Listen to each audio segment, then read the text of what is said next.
رسول اللہ صلی اللہ علیہ وسلم فرماتے ہیں لن يدخل الجنت احد بعملہ، کوئی شخص اپنے عمل سے جنت میں نہیں جا سکتا. ولا انت یا رسول اللہ، آپ بھی نہیں، فرمایا میں بھی نہیں، الا یہ کہ اللہ مجھے اپنی رحمت میں لپیٹ کر کے جنت عطا فرمائے گا. جس طرح ہم 100 روپیہ دے کر کہیں 1 کلو چینی دو، دیتے کیوں نہیں؟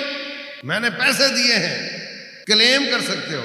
اس طرح ہم نیکی کر کے یہ کہیں کہ اب جنت کیوں نہیں دیتا، میں نے نیکی کی ہے، کلیم نہیں ہو سکتا. منت ہو سکتی ہے، سماجت ہو سکتی ہے، التماس ہو سکتی ہے، درخواست ہو سکتی ہے، عرض داری ہو سکتی ہے کہ یا اللہ یہ ٹوٹے پھوٹے اعمال پیش کیے ہیں، قبول فرما لے اور ہمیں جنت عطا فرما لے. ایک آرکیٹیکٹ تیرے بنگلے کی فائل بناتا ہے، تیرے بنگلے کے نقشے بناتا ہے، سٹرکچر ڈیزائن کرتا ہے، ایلیویشن بناتا ہے، 3D بناتا ہے، پائپ کہاں سے گزرے گا، سیوریج کہاں سے گزرے گا، نیٹ کی تار کہاں آئے گی، بجلی کی تار کہاں آئے گی، UPS کی کہاں آئے گی، ساری محنت کرتا ہے. 3 مہینے اس کی ٹیم محنت کرتی ہے اور پھر وہ نقشہ لے کر تو بیٹھ جاتا ہے اور تیری بیوی کہتی ہے کہ یہ تو مجھے پسند ہی نہیں ہے.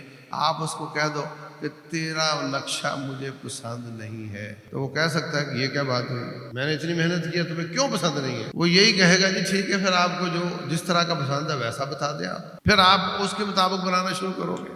اور ہماری غلطیاں اس طرح کی ہیں کہ کوئی بعید نہیں کہ وہ کہہ دے کہ مجھے پسند نہیں. ذرا سی نیکی کر لیں تو ہم تکبر میں آ جاتے ہیں، ہم ریاکاری میں آ جاتے ہیں، ہم تصویریں شیئر کرنا شروع کر دیتے ہیں. جس طرح تم لوگوں کے میسج ڈیلیٹ کرتے ہو، ایسے ہی عبادات ڈیلیٹ ہو جاتی ہیں جب اس میں ریاکاری آ جاتی ہے.